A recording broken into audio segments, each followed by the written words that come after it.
A single venomous hiss shattered the desert silence, as if the earth itself had drawn a blade across the throat of dusk in Silver Butte, New Mexico. The sun bled crimson and gold, its dying light clawing at the jagged sandstone cliffs. The air hung heavy, steeped in the bitter sting of mesquite smoke, and the faint ghost of whiskey drifting from the old saloon down the ridge.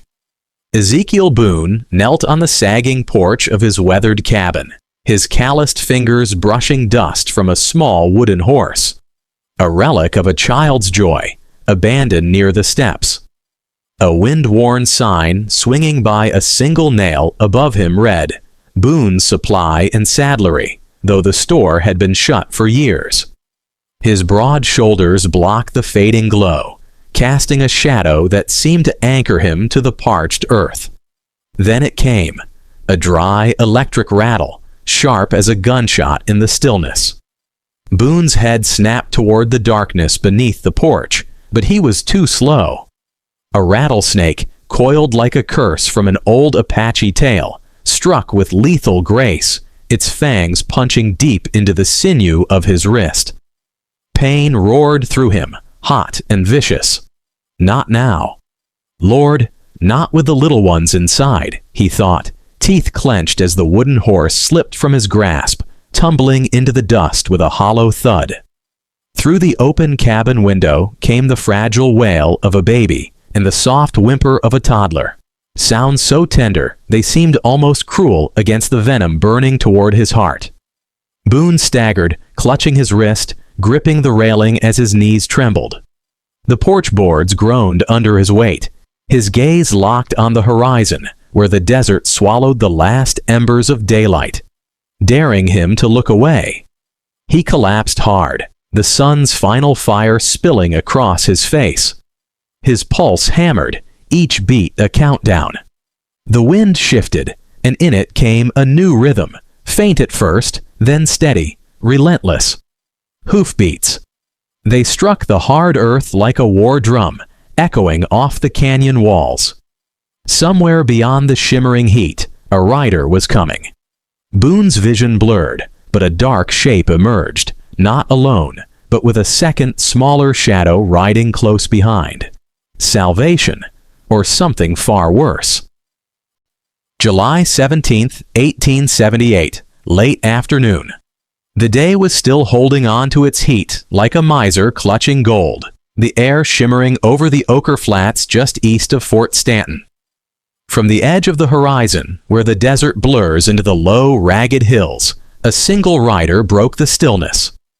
Her silhouette was a dark cutout against the molten sky, moving with the deliberate rhythm of someone who'd been in the saddle for days and knew there were still miles left to go.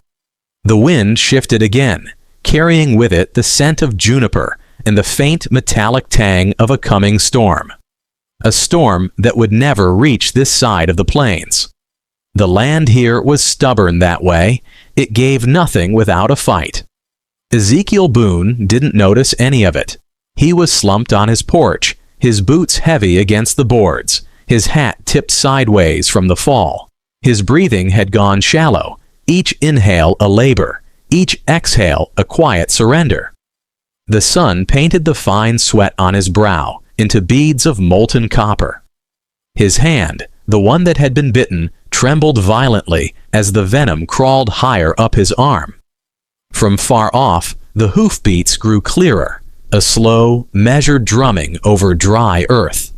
They didn't belong to a local rancher's Mustang. This was a taller, stronger stride, a gait made for distance, not quick herding. The rider drew nearer. Dust rose in pale plumes behind her mount, catching the sunlight like ghostly banners. She leaned forward slightly, her bonnet tilted low, auburn hair breaking free from its knot and catching in the hot wind. The horse, a bay with a single white blaze down its nose, carried her unhurried yet unrelenting, its hide darkened with sweat. Half a mile out, she could see the cabin. Small, weather-worn. Alone on the edge of this land, where the open desert shoulders into the first rise of the Sacramento Mountains. Smoke curled thin from the stovepipe. She caught movement on the porch, a figure hunched against the railing. Clara Hensley's eyes narrowed. Even from this distance, something in that posture was wrong.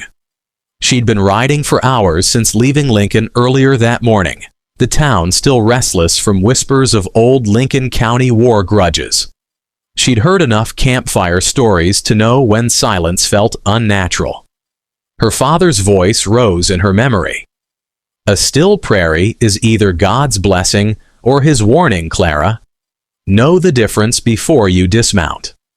The last 100 yards closed quickly. As the horse's shadow passed over the first fence post, she saw the man's face, pale, beaded with sweat, his eyes unfocused, lips moving around words that came out in fragments.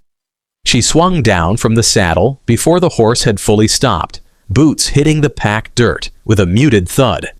The loaf of bread she'd carried all day, wrapped in a cotton cloth and tied to her saddle horn, swayed as she untied her saddlebag. Boone's head turned toward the sound. His mouth shaped something, maybe her name, though they'd never met. She stepped up onto the porch, the boards complaining under her weight. That was when she saw the wound. 2 angry puncture marks already swelling, the skin around them an ugly mix of crimson and black. The forearm above it was taut, veins raised like knotted rope. "Rattler," he rasped, the word torn in half by his breathing. His gaze flicked toward the cabin door. "Children, inside." Clara dropped to her knees beside him, her movements sharp and certain. She'd seen this before, back in Missouri, when a farmhand had nearly lost his arm to a cottonmouth. She reached for the knife strapped to her boot, a narrow, well-honed blade with a handle worn smooth by years of her father's use during the war. She glanced at his eyes, cloudy now, but still tracking her. "This is going to hurt," she said flatly, already slicing a clean, controlled line over the puncture marks. The blood welled up dark, sluggish. She pressed her thumb against the edge to coax more, her other hand steady on his arm. Boone flinched but didn't cry out. The only sound from him was a long exhale through clenched teeth. From inside the cabin came a soft patter of small feet and the hesitant creak of the door. A blonde-haired boy, no more than 4, appeared in the doorway. His eyes were wide, his lower lip trembling. "Pa," he whispered, the word carrying more fear than volume. Clara didn't look up. "Stay inside, little one," she said, her voice even but firm. "Your pa's going to be all right." She worked quickly, spitting into the cut to wash it before reaching into her saddlebag. Wrapped in a piece of tanned deer hide was a small bundle of dried herbs, sage, desert marigold, and a twist of mescal root. She crushed them between 2 stones, releasing a bitter, medicinal scent that mingled with the hot, dry air. "This will slow it down," she murmured, more to herself than to him. She pressed the poultice to the wound, binding it tight with a strip torn from her underskirt. The motion was practiced, efficient, a skill born from necessity, not choice. Boone's breathing steadied fractionally, though his eyelids fluttered as if the weight of the sun itself was pressing them closed. Her gaze swept the porch, the scattered children's toys, the unlatched door swaying slightly in the breeze, the thin curtain lifting to reveal 3 more small faces inside. The smallest was just a baby, cradled in a carved wooden rocker. Clara's jaw tightened. She had come west to teach letters and sums, not to hold a man's life in her hands while 4 children looked on. But the prairie didn't ask what you came for. It gave you what it had, and you either rose to meet it or you left under a blanket. The wind picked up, carrying a low, distant drumming, not just her own horse now. She turned her head and saw a figure approaching from the opposite side of the property. Lean, long-legged, his coat dust-stained, a wide-brimmed hat pulled low. At his hip, the shape of a worn Colt revolver. Silas Crow. She'd seen him once before in Lincoln, trading pelts for ammunition and flour, his Apache features unmistakable to anyone who knew the region's tangled bloodlines. Half the town didn't trust him. The other half owed him favors they couldn't repay. He slowed as he reached the porch, one dark brow lifting at the sight of Boone, slumped and pale. "Saw your horse from the ridge," he said simply, voice low and unhurried. His eyes fell to the crude bandage on Boone's wrist. "Rattler?" Clara nodded once. Silas stepped closer, crouching beside her. He touched the bandage lightly, then sniffed the poultice. A corner of his mouth lifted, approval, though not quite a smile. "Mescal root?" he murmured. "Good choice. My grandmother used to say it could pull the poison out of a man's soul if you boiled it long enough." Boone managed a faint, humorless huff of breath. Silas's gaze flicked to the children inside. "They'll be hungry." He didn't wait for permission, just pushed the door wider and stepped in, his voice softening as he spoke to the little ones in a mix of English and Mescalero. Clara refocused on Boone, pressing her hand to his good arm. "You need a doctor," she said. "Closest is in Lincoln. 15 miles too far," he murmured. She met his gaze, glassy now but still with that stubborn glint. "Then I'll bring him here." Boone's head moved in a slow, weary shake. "Not safe. After dark." She didn't answer. She was already untying her horse from the porch rail. In her mind, the road to Lincoln stretched like a red-hot ribbon through empty land. She thought of her father's old Colt in her saddlebag, the full canteen, the loaf of bread still wrapped and untouched. She'd left Missouri to escape memories that clung like burrs. But maybe the West didn't care about her running. Maybe it had brought her here for this exact moment. Silas stepped back out, a tin cup in his hand, the sharp scent of coffee rising from it. He handed it to Boone, who managed a sip before his head lolled against the post. "You'll need someone here while you ride," Silas said to Clara. "These kids, they don't know me." "They will," she said. Then, after a beat, "Don't let him fall asleep." Silas gave her a single nod, an unspoken pact between two people who didn't trust easily but recognized the stakes. Clara swung into the saddle, the leather creaking under her weight. She glanced once more at the porch, Boone slumped but breathing, Silas standing watch, the children's faces pale in the dim light. Then she turned her horse toward the fading line of the sun, heels pressing into its flanks. The hooves struck the earth in a hard, steady rhythm, carrying her toward Lincoln, toward the only doctor for miles, and the chance to keep a man and his children from becoming a ghost story told over winter fires.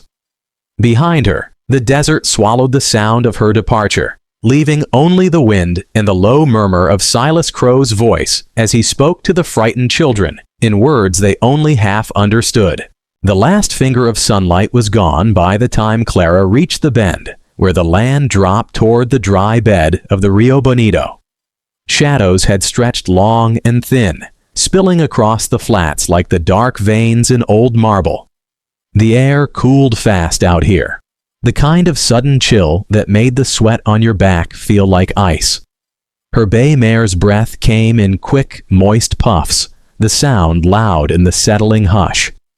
Clara leaned forward, keeping the reins loose but steady. She could see the faint track ahead, a pair of dusty ruts that passed for a road to Lincoln. 15 miles. In the daytime, it was an easy enough ride, but at night the land changed. Owls called from the black line of cottonwoods along the riverbed. Coyotes sang somewhere beyond the hills, their yips climbing toward the half-moon now rising over the desert. Clara kept her eyes moving, watching for movement in the sage or a sudden ripple in the shadowed grass. Her father's voice echoed again. "The prairie's honest about killing you. It don't hide the danger. It just waits for you to stop paying attention." Half an hour in, she saw the glint of something ahead. Metal. Low to the ground. She slowed the mare, letting her ears pick the sound before her eyes did. A wagon, overturned, one wheel still lazily spinning in the breeze. She pulled up alongside, scanning the scene. The harness straps hung loose, cut clean. Whoever had been driving had gone in a hurry, or been made to. A coffee pot lay on its side in the dirt, next to a tin cup. The smell of scorched beans lingered in the air. Her hand went to the colt in her saddlebag. She slid it free, thumb resting on the hammer, and nudged the mare forward. Past the wagon, the trail narrowed between two limestone outcrops. Bad ground. Too easy to box someone in here. She urged the mare into a trot, keeping her eyes on the shadows. That was when she heard it, the slow crunch of boots on gravel.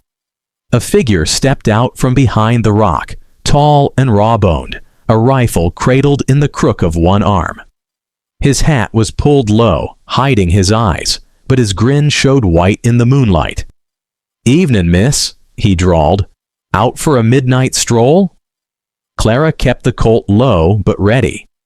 "Doctor in Lincoln's expecting me," she said, voice flat. "That right? Most folks with any sense are home by now. Road's not safe after dark." He took a step closer, boots scraping. "Especially for someone riding alone." "Guess I'll just have to be the exception," she replied. He chuckled, a dry, rattling sound. "Mighty sure of yourself. What's in the bag?" "Bread," she said. He raised a brow. "Bread worth risking your neck over?" Clara didn't blink. "Depends on whose life it's feeding." The man's grin faltered, just for a second. He shifted the rifle, not in a threat, but in thought. "Got a sick one, huh?" She said nothing. Silence was often sharper than any answer. After a moment, he stepped aside, jerking his head toward the trail. "Go on then. Ain't gonna stop you. But watch yourself. There's folks out here wouldn't let you pass so easy." Clara kept the colt steady until the mare carried her clear of the rocks.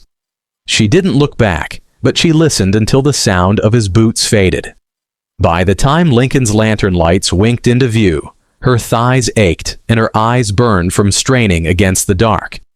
The town was quieter than she'd ever seen it. Just a couple of men smoking outside the saloon, their voices low, the smell of cheap whiskey on the air.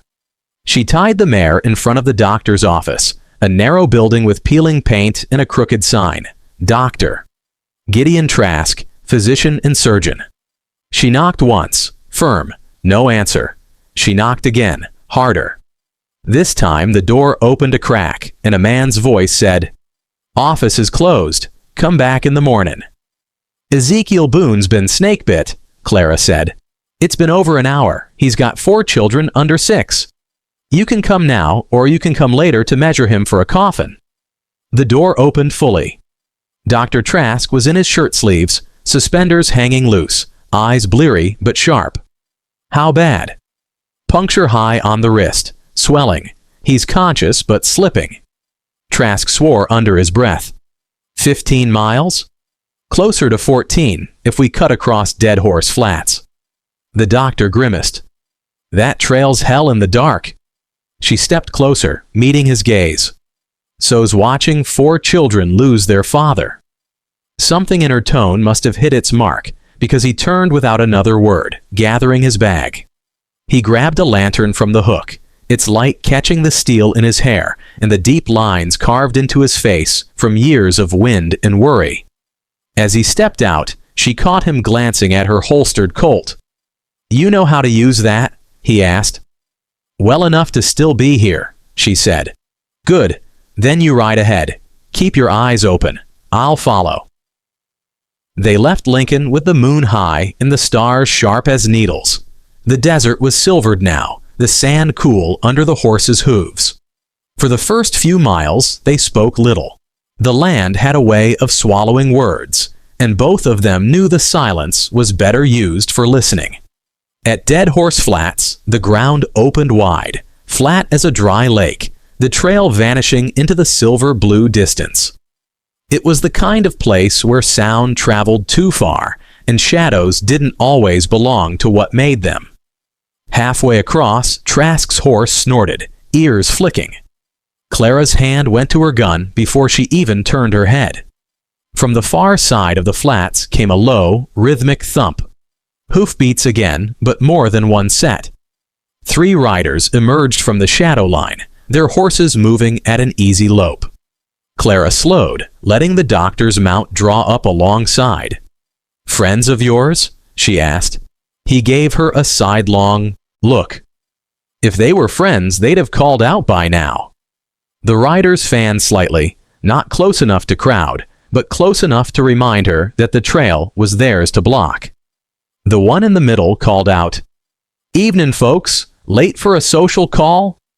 "Dr. Run," Trask answered curtly. The man laughed. "Dr. Run don't usually carry armed escorts." Clara didn't rise to it. She kept the mare moving, eyes locked ahead. The middle rider leaned forward in his saddle, squinting through the moonlight. "That Boone's place you headin' to?" "Could be," she said. "Could be you tell Boone he owes me 2 head of cattle," the man said. "And if he don't pay by month's end, I'll come collect myself." "Could be you tell him yourself," she replied. The man grinned at that, showing too many teeth. "I just might." But he pulled his horse aside, and the other 2 followed, letting them pass. They reached Boone's place just before dawn's first light brushed the edge of the desert. Silas Crow was on the porch, hat tipped back, rifle across his knees. He rose as they approached, his gaze flicking from Clara to the doctor. "Figured you'd make it," he said. "Kids are inside. He's holding on, but barely." Trask was already moving, climbing the porch steps 2 at a time. Clara followed, the smell of boiled herbs and strong coffee hitting her as she crossed the threshold. Boone lay on a narrow bed, his skin pale, eyes half-lidded. Trask set to work without ceremony, unpacking vials and instruments, his hands moving with the speed of a man who's seen the line between life and death too often to waste time. Clara stepped back, letting him work, but her gaze stayed on Boone's face. When Trask finally looked up, his expression had shifted, still grim, but with a thread of certainty running through it. "He's not out of the woods," he said, "but he's got a fighting chance." Boone's eyes found Clara. His lips moved, the words little more than a whisper. "Told you, trail after dark's no place for—" She cut him off gently. "And yet, here we are." He managed a faint, crooked smile, the kind of smile that belonged to a man who'd seen the worst and decided to keep breathing anyway. Silas stepped forward, resting a hand lightly on the bedpost. "Don't make a habit of this, Boone. Next time, kill the rattler first." Boone's laugh was hoarse but real. "Next time, I'll send you to fetch the doctor." Silas snorted. "Ain't enough coffee in New Mexico to make me ride that trail at night." Trask shook his head, but didn't hide his own small smile. "You're a lucky man, Boone. Luckier than most." Boone's gaze lingered on Clara. "Yeah," he said quietly. "I know." Dawn spilled slowly across the flats, turning the distant hills into bruised silhouettes before painting them in copper and gold. The air was cool enough that the dust on the porch boards still held a trace of last night's chill. Inside, the cabin was a different world, warm with the smell of wood smoke, sage, and something richer, heartier. Martha Redshaw Givens had arrived before sunup, her crimson shawl hanging from the peg by the door, sleeves rolled as she moved between the stove and the wash basin. The children orbited her like restless satellites, their small voices filling the space with the rise and fall rhythm of early morning. Ezekiel Boone lay propped on the bed, eyes open but still heavy-lidded. The swelling in his arm had begun to ease under Trask's treatment, though the skin remained mottled, the veins raised in dark cords. Each movement sent a ripple of pain through him, but he bore it the way men out here bore most things, quietly with a kind of stubborn patience that refused to give the hurt any satisfaction. Clara Hensley sat by the window, mending a shirt that had clearly been patched more than once. The light caught the auburn in her hair, making it flare like an ember when she bent over her work. Every so often, her eyes lifted toward Boone, checking the color in his face, the rhythm of his breathing, before returning to the steady pierce and pull of the needle. Silas Crow was on the porch, his chair tipped back against the wall, rifle across his knees. He'd been there since the doctor left, saying little, watching everything. Boone knew the type. Men who had learned to measure time not in minutes, but in the subtle changes of light and shadow. It had been 2 days since Clara's night ride, 2 days of broth and poultices, of coaxing Boone to sip water and breathe deep when the fever rose. In that time, something had shifted, not just in Boone's body, but in the cabin itself. The air felt less empty, the silences less heavy. The children laughed more, their voices losing the brittle edge of worry. By the third morning, Boone was strong enough to sit at the table for a short while. Clara brought him coffee in a chipped enamel mug, the steam curling into the cool air. "You'll want to keep that arm rested," she said, setting the mug before him. "Use it too soon, and you'll tear the healing." Boone gave a faint smile. "You sound like my wife did, back when she thought I'd listen." "I'm not your wife," Clara said, but there was no sharpness in it. "No," he agreed, "but you're the one keeping me alive, and that's more than I can say for most." Before she could answer, the sound of hooves cut through the morning. Not the slow, even tread of a neighbor's visit. This was faster, urgent. Silas straightened in his chair, the front legs hitting the porch with a dull thud. He rose, rifle in hand, as 2 riders came into view, dust boiling behind them. The first was a boy, maybe 16, his face flushed, hair sticking damp to his forehead. The second was a man Boone recognized from Lincoln, Ed Corbett, a rancher with a habit of letting his debts ride longer than his cattle. They reined in hard by the porch, the horses blowing and stamping. "Boone!" Corbett called, swinging down. "We need you, now!"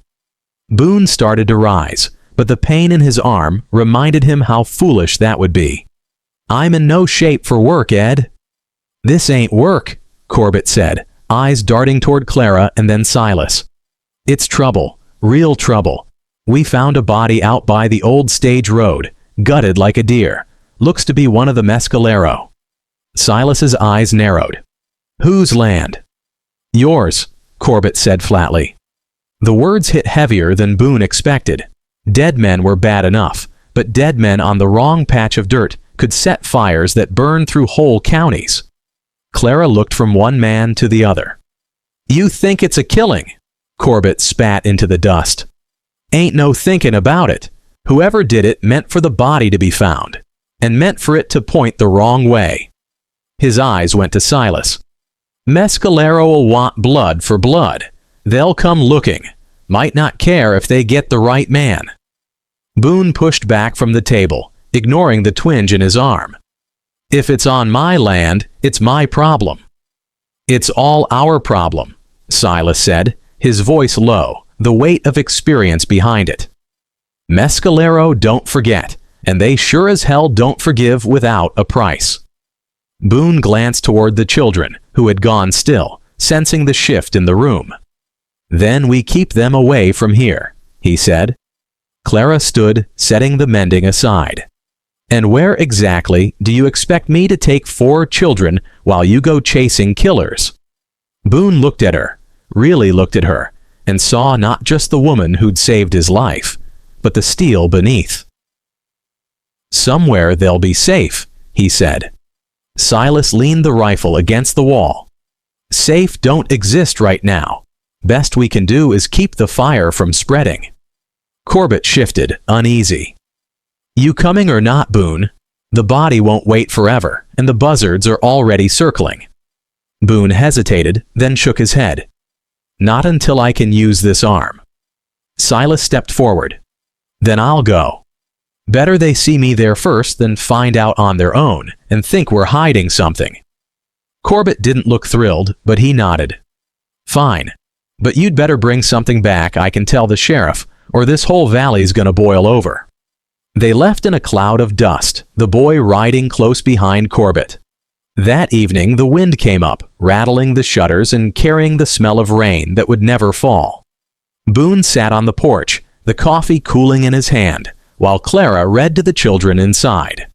Her voice rose and fell in a soothing cadence, the kind of sound that could make even a hard man believe in quiet nights. When Silas returned, the lines on his face were deeper. He stepped up onto the porch, leaning the rifle against the rail before speaking. "It wasn't a mescalero," he said. "Not exactly." Boone frowned. "Not exactly?" Silas glanced toward the open door, lowering his voice. "Half-blood. Apache mother, white father. Worked for the stage line until last month. Someone carved him up bad. Too clean for a brawl, too messy for a warning. Left one of your fence posts jammed in the dirt beside him." Boone felt the cold seep deeper than the evening air. "They're framing me." "Looks that way," Silas said. "And whoever it is, they know the mescalero will come hard." Clara had stepped into the doorway, her expression tight. "So what now?" Boone looked past her, toward the dark line of the hills. "Now we find out who's trying to start a war on my land." By the next morning, the story had already taken root in Lincoln, and like anything planted in western soil, it grew fast and crooked. Word was, Ezekiel Boone had reason to settle old scores with the mescalero, reason enough to leave a body where everyone would see. Boone heard it first from Martha Redshaw Givens, who had gone to town at dawn for flour and coffee. She'd barely set her shawl back on its peg before the words came out, hot with indignation. "They're saying you wanted to send a message," she told him, hands on her hips. "That the man was caught stealing from you, and you made an example." Boone sat at the table, his bad arm resting in a sling, jaw tightening. "Anyone who believes that doesn't know me." "They don't have to know you," she shot back. "They just have to want it to be true." Silas Crow was leaning in the doorway, arms folded. "She's right. Folks will believe the story that costs them the least to carry, and right now, blaming you costs less than looking for the real killer." Boone's eyes narrowed. "You think I'm just going to let that stand?" Silas shrugged. "Depends. You want justice or you want peace. Out here, they're rarely the same thing." Clara, who'd been listening from the corner, set down the shirt she was mending. "You can't ignore it. If the mescalero think you did this and you don't challenge it, it'll be blood on your doorstep." Boone looked at her, measuring her words. "And if I challenge it, I give them reason to come sooner." For a moment, the only sound was the faint rattle of wind through the porch boards. By midday, Boone made his decision. "We ride to the mescalero camp, tonight." Silas straightened. "You showing up there with this talk going around. That's not courage, Boone. That's walking into a wolf den with fresh meat in your pockets." Boone's gaze was steady. "I'm not sending you to speak for me again. This is my name they're dragging, my land they're using for a killing ground." Clara stepped forward. "If you go, I'm going too." Boone shook his head. "Number? It's not your fight." "It became my fight the moment I rode 15 miles at night to keep you breathing," she said, her voice firm but low. "And if you think I'm going to sit here wondering whether you come back, you don't know me half as well as you think."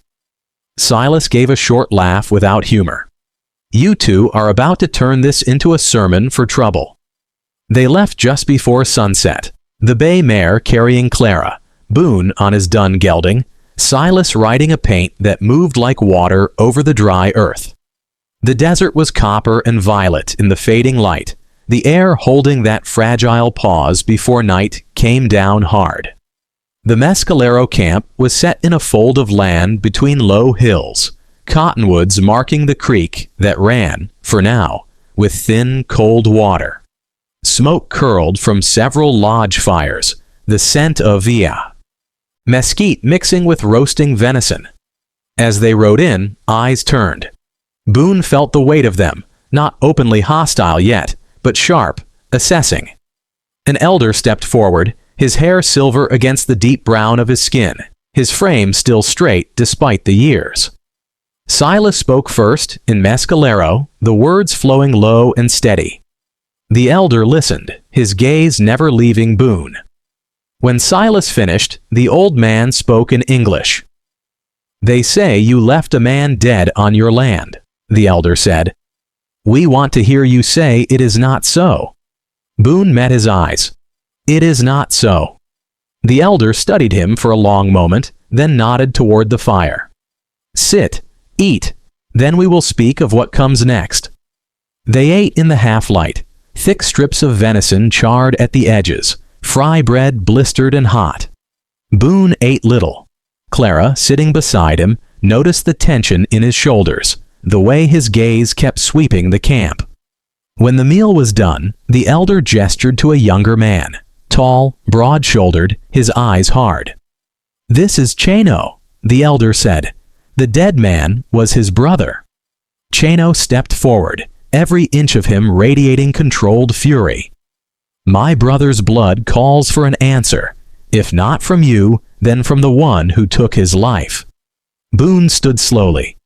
"Then let's find him." The elder's voice cut through the air like a blade. "And if the trail leads to a man you know, a man under your roof?" Boone hesitated, the question landing heavier than the fire's heat. "Then the answer is the same." It was Clara who spoke next, her voice clear. "What if the trail leads to someone in this camp?" The air shifted. Several heads turned sharply toward her. Chano's jaw tightened. "That is not the question," he said. "It should be," Clara replied. "Because the man who did this wants war. And war doesn't care who draws the first blood." Silas's eyes flicked between them, reading the tension. "We've got too many people here who want answers, and too few who want truth." The elder raised his hand for silence. "There is a way. A ride. At dawn. Boone, Chano, and one other will follow the signs from the place where the body was found. The one who lies will be shown." Boone nodded. "I'll ride." Chano's glare was almost a physical weight. "So will I." The elder looked to Silas. "And you?" Silas hesitated, then shook his head. "I'll stay here. Someone should be with the children." Boone glanced at Clara. She said nothing, but her eyes told him she would rather be riding beside him than left behind. That night, Boone lay awake in the lodge they'd been given. Clara sat a few feet away, the fire casting her face in shifting gold and shadow. "You don't have to do this," she said quietly. "I do," Boone replied. "Not because they'll think I'm guilty if I don't, but because if I let this fester, it'll eat every fence line, every handshake, every bit of peace I've got left." Clara's gaze dropped to the fire. "And if the truth is worse than the rumor?" Boone didn't answer right away. He thought of the men he'd known who had let the West change them. Men who'd started with good intentions and ended with blood on their hands. He thought of his own temper, the places it had taken him in the years after Rebecca's death. "Then I'll live with it," he said finally. "But I won't run from it." The controversial spark came the next morning, when the three riders, Boone, Chano, and a Mescalero scout named Taza, reached the site of the killing. The body was gone. In its place was a pile of stones, each daubed with a smear of red paint. And driven into the ground at the center was a stake wrapped in a strip of calico. Calico Boone recognized instantly as coming from one of Clara's dresses. Chano wheeled his horse toward Boone, fury flashing. "This is your woman's cloth!" Boone's gut twisted, not at the accusation, but at the knowledge that someone had been close enough to their home to take it. "It means someone wants you to think she's part of this," he said. "That's what a guilty man says," Chano shot back. Taza, silent until now, dismounted and knelt by the stones. He touched one, sniffed it, then looked up. This is horse paint. Fresh. Whoever left it here knew we'd find it today." Boone leaned forward in his saddle, meeting Chano's glare without flinching. "Then we keep riding, because whoever's doing this isn't finished yet." The wind shifted from the south, carrying the smell of damp earth from the creek bed. Boone's dun gelding flicked an ear, uneasy.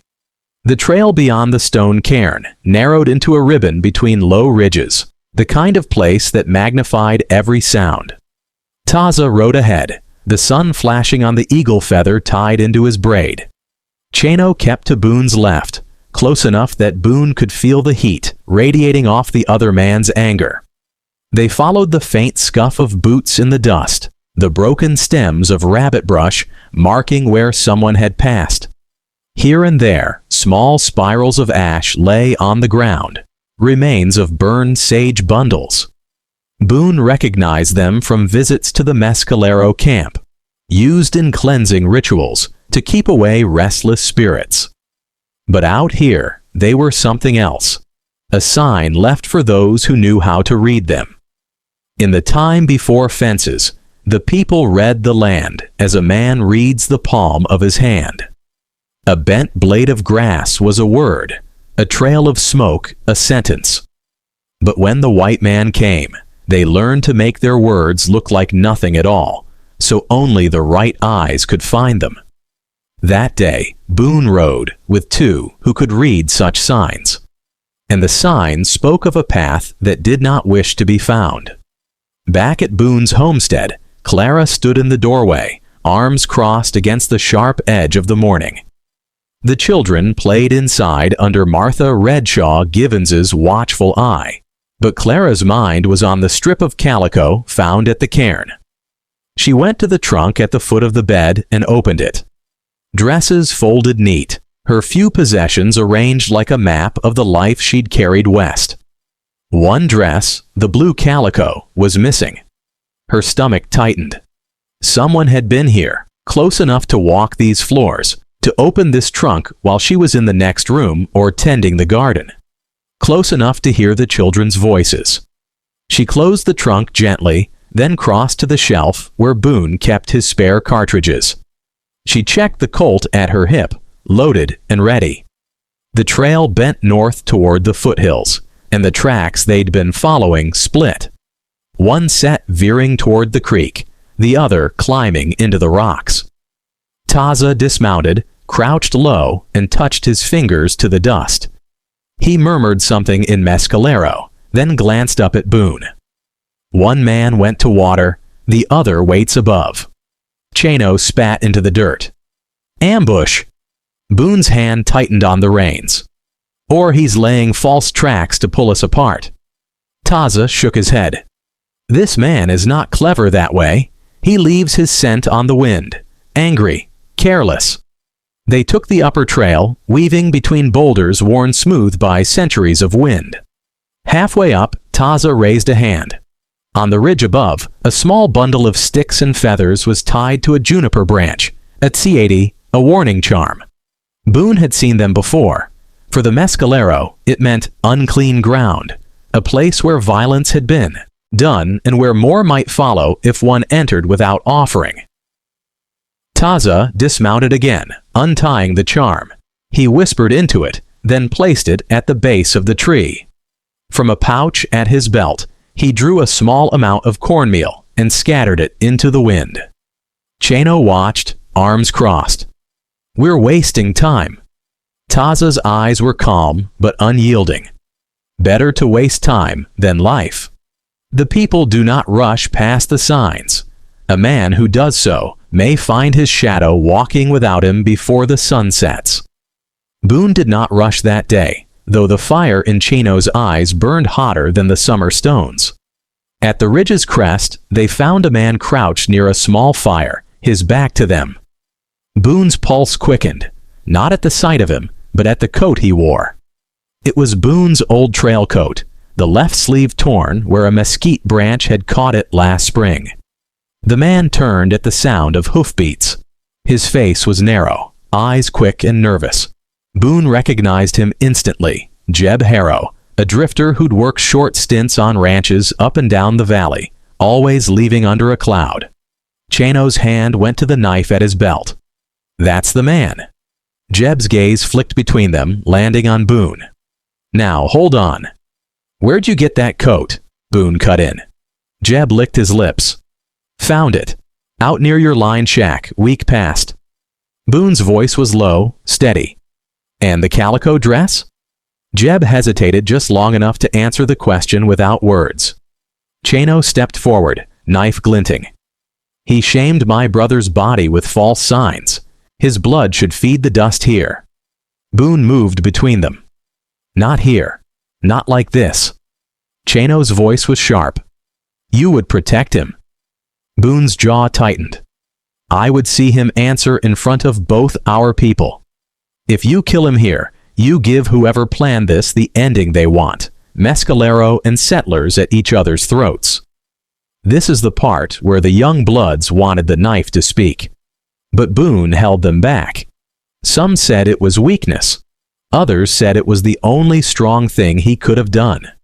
They bound Jeb's hands with rawhide and took the lower trail back toward the camp.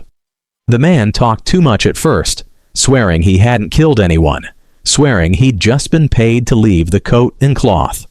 Boone asked him once, just once, who paid you?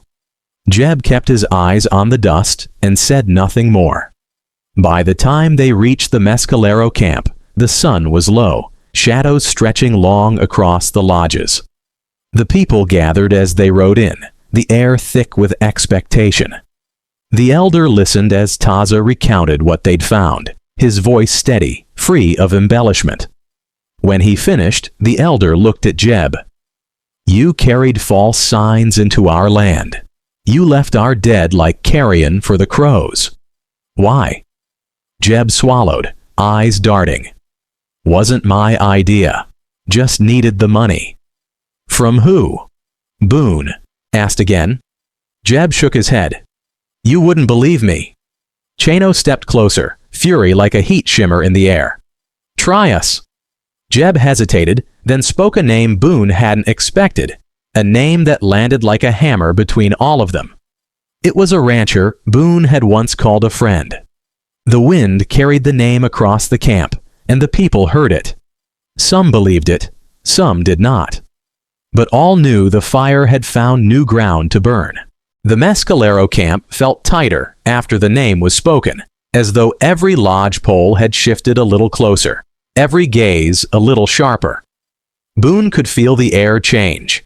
It was no longer the air of wary hospitality, but of a people circling their grief, weighing whether to share it or let it harden into stone. The elder did not repeat the rancher's name. He didn't need to. It had already moved through the camp like fire through dry grass. Chano's jaw was locked, his knuckles white on the hilt of his knife. This is a white man's quarrel, Chano said at last, voice clipped. Why should my brother's blood be left to settle in your courts? Boone kept his eyes steady on the younger man. Because if you take the law into your own hands without proof, you'll have more blood to bury. Maybe even your own. Chano's gaze narrowed. And if your friend is guilty? Boone didn't flinch. Then I'll put the rope around his neck myself. That answer earned him a few murmurs of respect from the older warriors, but it did nothing to soften Chano's glare. The elder raised a hand, silencing them both. The man you name is not here. The one you brought is. His eyes turned to Jeb, bound and hunched between two warriors. What will you do with him? Boone knew what the answer would be in most camps, swift, public, and final. But he also saw the way Jeb's eyes darted around, not just in fear, but in something else. Regret, maybe. Or the creeping realization that the man who'd paid him wouldn't be sending any help now. He's a pawn, Boone said. Kill him, and you give the one who hired him exactly what he wants. A grave to point at and say justice was done. Chano's voice rose. He carried the signs. He wore your coat. That was enough to poison the ground between us. And I'm standing here to make sure it doesn't stay poisoned. Boone shot back. The elder watched them both for a long moment, then spoke. "We will not kill him, not today. He will go with you, Boone, back to your land, but if your justice fails, do not come here asking for hours to wait again." The ride back was a long, brittle silence. Jeb swayed in the saddle between Boone and Chano, hands still bound. Every few miles, Chano's horse drifted closer, as if he could feel the knife in his belt urging him to finish it. Boone kept his eyes forward, but inside, his thoughts churned. The rancher Jeb had named was Amos Kettering, a man Boone had known for nearly 10 years. They'd shared coffee on cold mornings, swapped cattle when one herd ran short, even ridden together to haul a neighbor out of a flooded arroyo. Amos was no saint, but Boone had never seen him as the kind to hire a killing. That didn't mean it wasn't true, just that Boone didn't know who he'd been dealing with all those years. At the ridge overlooking the flats, Chano pulled his horse to a stop. "I'll ride back to my people, but remember, my brother's blood is not yours to forgive." Boone met his eyes. "And it's not yours to spill without proof." They parted without shaking hands. Clara was waiting when Boone rode into the yard. She came down the steps, eyes scanning him first for injury, then shifting to Jeb.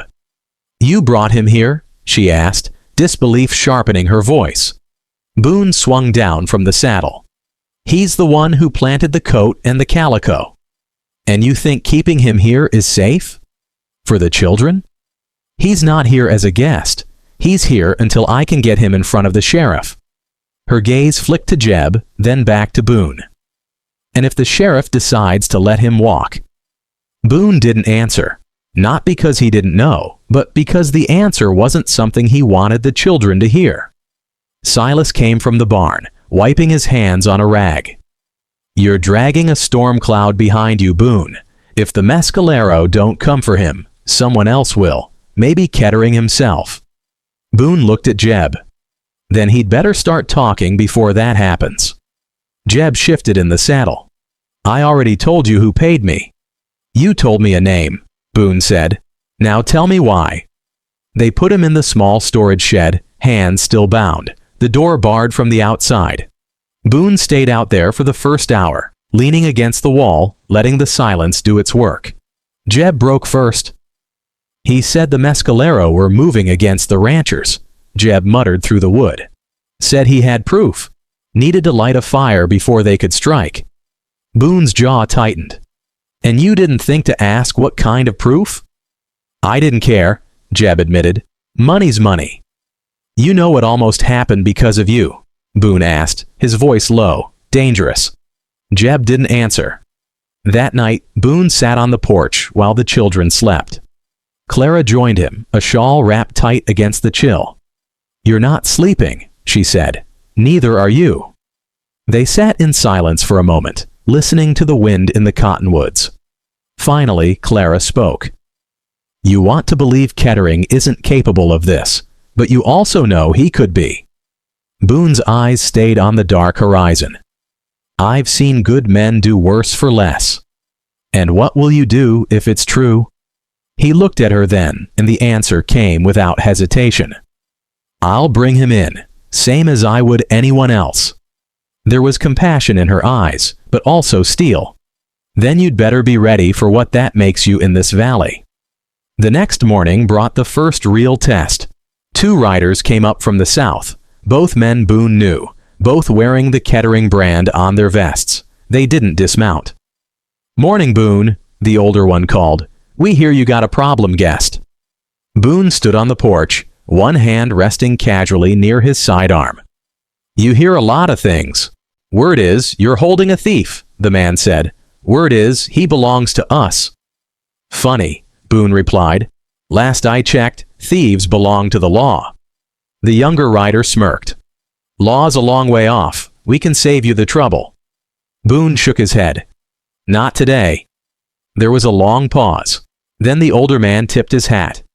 "Suit yourself, but don't say we didn't offer." They turned and rode off, dust trailing behind them like smoke from a slow fire. Clara came out from the doorway.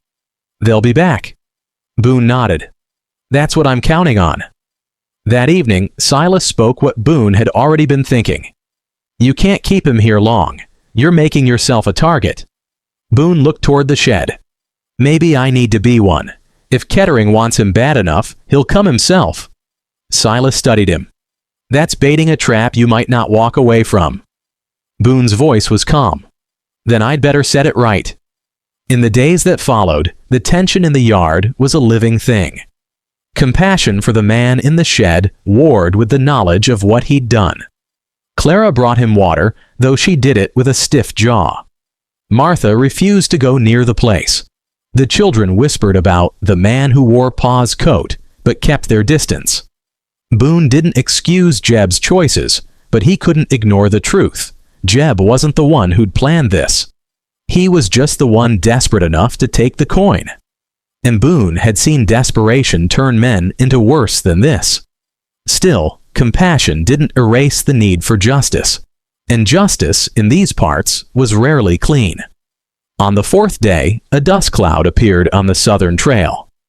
Boone stepped onto the porch, his rifle in hand. Clara came to stand beside him, her Colt resting easily in her palm. 4 riders this time. At their head was Amos Kettering. Boone felt the old friendship like a stone in his gut. Compassion, yes. But it had to be weighed against the blood already spilled, and the blood that might follow. Kettering reined in just short of the porch. His smile didn't reach his eyes. "Ezekiel, heard you've been keeping company I might be interested in." Boone's voice was flat. "You've heard right. Then maybe we should talk." Boone glanced at Clara, then back at Kettering. "Yeah," he said. "Maybe we should." The 4 riders drew up like a moving wall, dust hanging in the air, long after their horses stopped. Amos Kettering sat easy in the saddle, gray at the temples now, eyes the same winter blue Boone remembered from years of sun-ups and cattle counts. The 3 hands behind him kept their mouths shut and their palms close to their guns. Clara stood at Boone's shoulder, shawl thrown back, Colt low at her side. Silas leaned in the shadow of the barn door, rifle at a lazy angle that fooled no one. "Ezekiel," Kettering said, the word shaped like an old greeting and a fresh warning. "I'd say you look well, but I reckon that wouldn't be neighborly under the circumstances." "Circumstances being you sent boys here twice to take what belongs to the law," Boone answered. Kettering's smile was thin. "The law's a long ride. Trouble's a short one." "Then don't bring it to my yard." Kettering's gaze shifted to the shed. "He's in there? Harrow?" Boone didn't blink. "He is." Kettering nodded, as if they'd agreed on the time of day. "Well then, let's cut this clean. He worked a job for me and ran off with my pay. I'm taking him. I'll settle whatever needs settling after." Clara's voice came even, cool as spring water. "You'll settle it in front of a judge." Kettering tipped his hat to her. Respectful form, no respect in the eyes. "Ma'am, I admire a person who believes in fine ideas. But out here, judges tend to be weather dependent." Boone stepped off the porch. The distance between them shrank to something that could be measured in the length of a draw. "You hired him to plant signs on Mescalero ground and leave a dead man on mine." The hands behind Kettering shifted in their saddles, a small ripple of denial or unease. Kettering didn't glance back. "That what he told you?" He clicked his tongue. "You always were the trustin' sort, Ezekiel. Good for branding calves, bad for keeping a ranch." "Don't aim to keep a ranch on lies," Boone said. Kettering's jaw tightened, then smoothed. "I don't aim to talk in circles. Bring him out. We'll be on our way." Silas's voice came from the barn's cool shadow. "You go anywhere with him, Amos. It'll be to Lincoln. Walking in, not dragging behind." Kettering finally looked toward the barn, as if remembering an old debt. "Silas Crow, heard you blew through half the territory and never put roots down. Funny to see you playing fence post now." Silas smiled without showing teeth. Rooted enough for this. For a breath, it felt like the whole yard leaned. Barn boards, porch rail, the wind through the cottonwoods, tilting toward a spill no one wanted and everyone expected. Kettering broke it first with a sigh that sounded like a man conceding the price of a horse he wanted anyway. All right then, let's try neighborly. He swung down from his saddle, dust sighing under his boots, and held, his hands a little out from his sides. We'll talk man to man, your porch or mine. Seeing as how I rode, I vote yours. Boone glanced at Clara. She gave the smallest nod. He stepped back onto the porch. Kettering came up alone, leaving his men at the fence line. Silas slid a touch nearer, still in shadow. Up close, Amos smelled like bay rum and trail sweat. He took off his hat, turned it once in his hands, and set it on the rail as if he meant to stay a while. Ezekiel, he said softly, we have both done things the Bible wouldn't print in red ink. Times make men do 'em. You held a line for years, best you could. Now you got 4 young'uns and a schoolmarm to think on. Don't let a drifter's chatter and an Apache's grief pull you into something that eats your home from the inside. Boone kept his face still. You put a dead man on my land and near lit a war. That's already inside. Kettering's eyes cooled another degree. You ever think maybe the war was already riding, and all I did was see it coming? Then you aimed at the wrong horizon. Kettering dipped his head, as if conceding a touche in a game neither man liked. He leaned in a fraction. I will say this once. You let Harrow go with me, I make the Mescalero trouble evaporate. I smooth the town talk. Your fences don't mysteriously fall. Your calves don't go missing. Your coffee stays hot, and so do your mornings. Clara's laugh was short and humorless. You offering weather now, Mr. Kettering? He looked at her without blinking. I'm offering peace. It's a nasty business, but somebody's got to keep it. Boone's voice was flat as an anvil. Peace isn't peace if it's built on a grave you dug. Kettering's hand lifted from the rail and tapped twice, as if measuring the grain. You always were a sermon with boots. He straightened, hat back in hand. All right, Ezekiel. If you won't take mercy, maybe you'll take arithmetic. You got you, her, the breed in the barn. Silas's rifle angled up a breath. And 4 little ones. I got 3 here, and I can whistle another 10 by sundown. I don't want to tally it like that, but you keep pointing me to the chalkboard. Boone let the threat pass like a snake crossing a road. Seen, registered, not chased. He called out without turning. Martha, take the children to the root cellar for a spell. The door behind him cracked. Martha's voice. Already did, Ezekiel. Kettering's mouth twitched. Efficient household. Boone stepped to the edge of the porch. His tone changed, not louder, just carrying more clearly across the yard. Amos, you and me rode drag together more times than either of us liked. We pulled a man out of flood mud and shared a blanket in a sleet storm on the Jornada. I am not eager to make you a stranger. So I'm giving you one more road. Ride with me to Lincoln. You and your men, me and mine. We put Harrow on a bench in front of the sheriff. He talks. You answer. If I'm wrong, you'll have a public clearing. If I'm right, if you're right, Kettering said, then you end my name in this valley. You ready to swing that axe? Boone didn't blink. If it's the only way to keep my kids from learning the cost of a lie by counting graves, yes. Silas said low. We're burning daylight for a man who don't like fire.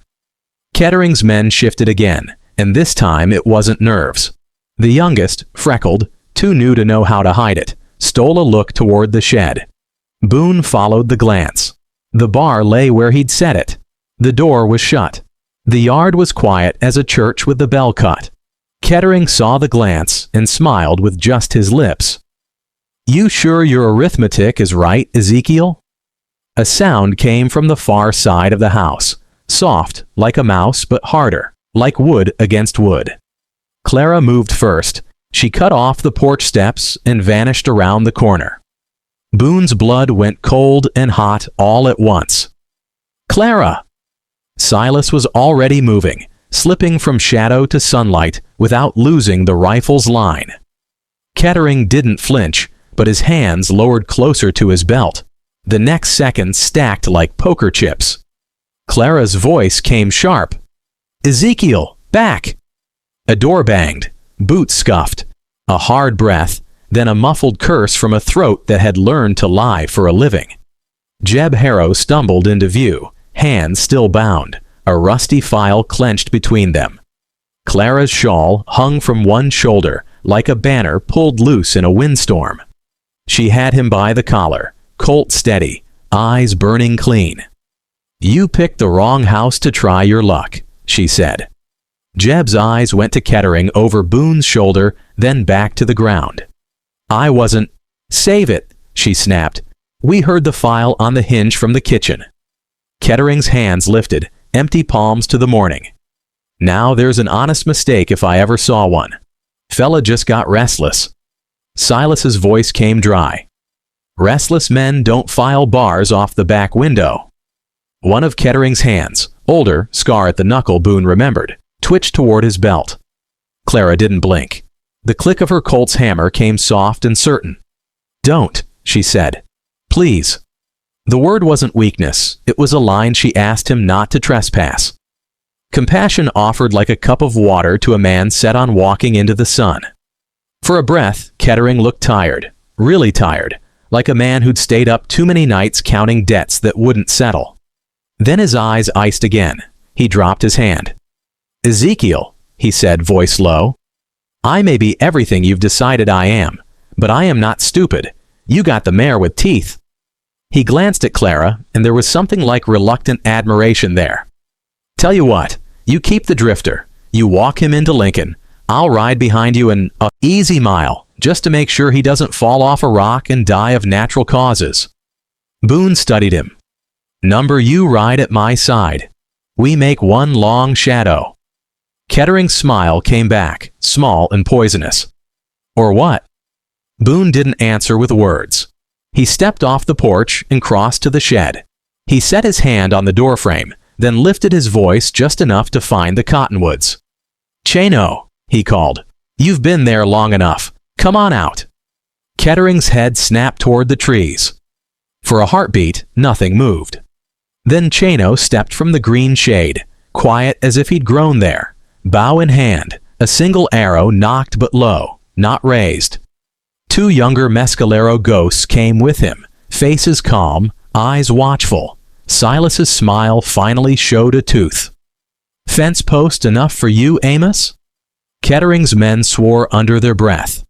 One reached, foolish and fast. Silas's rifle didn't crack. He just slid the muzzle an inch, and the man remembered the weight of his life and put his hand back on his thigh like it had never left. Kettering let out another of those long, bone-tired breaths. "Well," he said softly, "seems I've overestimated my privacy." "You underestimated my patience," Boone said, "and my neighbors." Chano's voice carried, clear and rough-edged like creek water over stone. "The man who sent signs into our camp rides with soft words.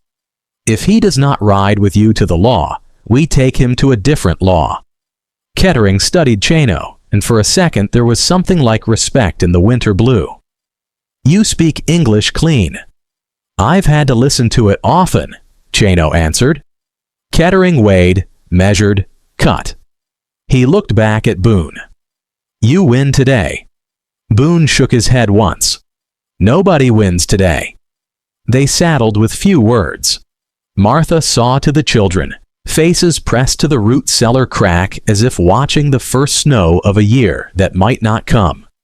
Jeb was roped short between Boone and Silas. Clara swung up on the bay mare without Boone asking. He didn't try to stop her. Kettering and his men formed a loose diamond around the group. The mescalero threaded like shadows at the edges, not guarding so much as witnessing. They rode out slow, the land opening before them in bands of yellow grass and gray sand, pinon dark as smoke smudges on the low hills. The morning climbed, heat standing up out of the earth like a trick. A mile down, the riverbed cut the flats. A shallow run of water glossed in sunlight. They reined in to let the horses drink. Jeb sagged forward, trembling, the rope tightening on his wrists. Kettering edged his horse closer to Boone's, voice pitched for 2 pairs of ears. "Turn him loose to me here. Nobody else has to know." Boone didn't look at him. "They already know." "You'll regret it," Kettering said.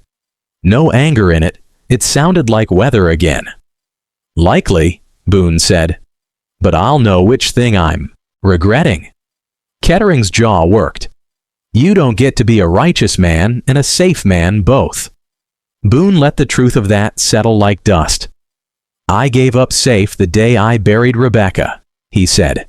"Since then, I've been trying to be the other." Something flickered in Kettering's eyes. Envy, maybe, or a memory he didn't invite. He shifted in the saddle, then nodded toward Clara, who sat her horse like she'd been born to it, eyes on the far horizon. "She's trouble you needed," he said. Boone's mouth tugged. "That's right." They crossed the river and took the low road toward Lincoln. The mescalero slid along the cottonwoods, their presence like a second wind. Kettering kept his men in line without saying a word. Silas kept Jeb upright without offering comfort. When the town finally lifted out of the heat haze, salt-scoured signs, roofs warped by summer, a hush fell over the group that had nothing to do with fear and everything to do with endings arriving. On the edge of Lincoln, Sheriff Malloy stood beneath his office awning, thumbs hooked in his vest, expression carved in the same wood as the porch posts. He watched them come like he had been warned by a bird. Kettering leaned the last inch toward Boone. "Last chance." Boone didn't turn. "For both of us." They stopped in a long, uneven line. Malloy took them in. Boone, Clara, Silas, Jeb, Kettering and his hands. Chano like a shadow with a heartbeat. He spat neatly into the dust, then said, "Well, hell. This looks like a whole week." Boone found his breath and pushed it into words. "Sheriff, I'm placing Jeb Harrow in your custody for tampering with a crime scene and conspiracy to provoke violence between settlers and the Mescalero people. And I'm naming Amos Kettering as the man who paid him to do it." Silence held a second too long to be comfortable. Kettering smiled without warmth. "Careful how you aim, Ezekiel." Malloy's brows inched up. "You backing that with proof, or just hauling in nouns and verbs?" Jeb's shoulders shook. He raised his bound hands an inch. "I'll talk," he whispered. "Judge or God, I'll talk." Clara let out a breath she'd been saving. Silas watched Kettering, not the law. Malloy jerked his chin toward the door. Inside. Kettering didn't move. His men didn't breathe. Chano's hand hovered near the bowstring as if it weighed nothing at all. Then Amos Kettering did something Boone didn't expect. He swung out of the saddle, set his hat on the hitch post, and walked toward the door ahead of them all. "Let's get to the arithmetic," he said, "and may the man with the cleanest slate be the one to count." He crossed the threshold and disappeared into the dim. Jeb stumbled after him. Malloy followed, tired as a mule and twice as stubborn. Silas nudged Boone forward with a glance that said, "Not done, but not dying." Boone set his boot on the first stair. Clara's hand brushed, his forearm, light, steady, a promise without words. He looked back once at the cottonwoods where Chano stood like a carved thing, the river glitter beyond him, the wide sky stacked high as a cathedral. "No one wins today," he'd said, "but someone might not lose." He went inside. The courthouse air was cooler than the street, thick with the smell of paper, ink, and men who'd ridden hard. The walls held every sound like they meant to keep it for later. Boots on plank, the creak of a chair, the scratch of a clerk's pen. Boone stood just inside the doorway, hat in his hands, watching the space between the present moment and whatever came next. Sheriff Malloy sat behind a battered desk that had seen both law and lawlessness pass across it. Jeb Harrow was in a chair to the left, rope off his wrists now, rubbing them like a man trying to erase his own mistakes. Kettering leaned against the far wall, arms crossed, blue eyes calm in a way Boone didn't trust. Clara took the bench along the wall nearest the window, the light falling across her face, making her look both fierce and unshakably human. Chano remained just outside the doorway, the Mescalero way of showing he was present without being part of a white man's process. Silas, of course, stayed in the room, leaning on the wall like he'd been born there, rifle in easy reach. Malloy tapped his pen against the desk. "All right, Mr. Harrow, you said you'd talk. Let's hear it." Jeb swallowed. "Kettering paid me to take them signs onto Mescalero land. Told me to leave 'em in plain sight, make it look like the ranchers were staking claim. And he told me to dump that body on Boone's property. Said it'd stir enough trouble, no one would see him buying up the grazing rights quiet." Kettering didn't blink. "Sheriff, you believe a drifter with a price on his head over a man who's kept this valley running 20 years? Boone's voice came even. "Running which way?" The room tightened. Even the clerk's pen stopped scratching. Malloy looked at Kettering for a long beat, then back to Harrow. "You got proof, son?" Jeb nodded. "Ledger in Kettering's bunkhouse. Names, dates, sums, I kept it, just in case." He flicked a glance at Kettering. "Guess this is the case." Kettering's jaw worked, but he kept his voice smooth. "Sheriff, that book's been in my desk for years. Any man in my employ could have put a mark in it." Chano's voice came from the doorway, low, steady, certain. "A guilty man always says the wind wrote the tracks." Kettering's eyes flicked toward the door. "And a bitter man always sees guilt where there's just survival." Malloy exhaled like a man dragging a stubborn mule uphill. "Here's how we're gonna play it. Jeb, you'll stay in a cell till we get that ledger. Kettering, you're free to ride. But don't leave the county. Boone, Clara, your word's on the line here. Make sure you can stand on it." Boone met his eyes. "Always have." They filed out into the glare of afternoon. The street seemed too bright, the dust too loud under boots. Folks had gathered, faces Boone knew, and some he wished he didn't. Whispers moved quicker than the wind. Kettering mounted up, his men, closing around him like the shadow of a hawk. He gave Boone one last look. "This valley's small, Ezekiel. You can't keep a fight this size from touching your own door." Boone slid his hat back on. "Then I'll make sure my door can take the knocking." They rode separate ways, Boone, Clara, Silas, and Chano, toward the open country. Kettering's riders disappearing in a swirl of dust toward his spread. Jeb's figure vanished into the dim of the jailhouse, a man caught between the weight of his choices and the thin hope of starting over. By the time they reached the ridge above Boone's place, the sun was lowering, painting the valley gold and copper. The ranch lay quiet, fences standing, smoke curling from the chimney. Children's laughter carried faint on the wind from where Martha had let them out of the cellar. Boone reined in, looking down at the home that had almost burned under someone else's fire. Clara eased her horse beside his. "It's not over." "No," Boone said, eyes on the horizon where Kettering's shadow still seemed to ride. "But we're still here." Chano turned his gaze west. "The land remembers who stands for it, and who stands on it." Boone nodded. Somewhere deep inside, the fight coiled for another day. But for now, with the sun warm on his back and the sound of his children alive in the air, he let himself breathe. The valley would not forget. Neither would he.